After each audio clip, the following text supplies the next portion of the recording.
Where were you 20 years ago on 9/11? I know exactly where I was.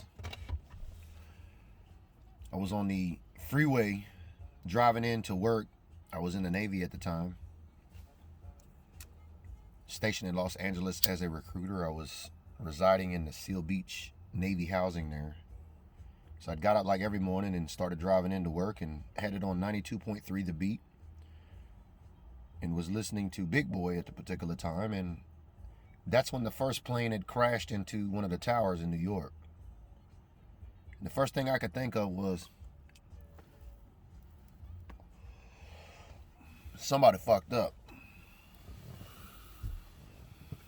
You know, some airlines is getting ready to go out of business, right?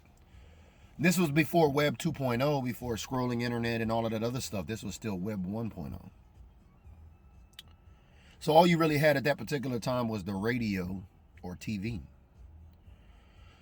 So as my ears were glued to the radio as I was driving North 405 into Carson that morning to go to my office, I got into my office and I turned on my TV to see what was happening on 9/11. I was the only one in my office at the time. It was a young man that was coming in that I was helping get ready to actually take the military entrance exam, better known as the ASVAB. And as we both sat there watching the TV, after the first plane had hit, we both watched the second plane hit. And at that point, I knew there was a terrorist attack.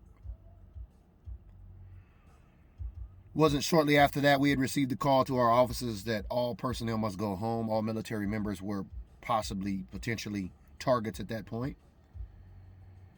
So I drove back home. The young man went back home.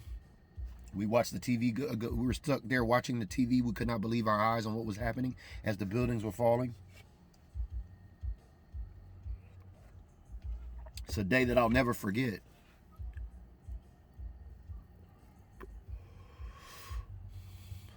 So I wanted to do a little something different this morning and pay homage to all of those who paid the ultimate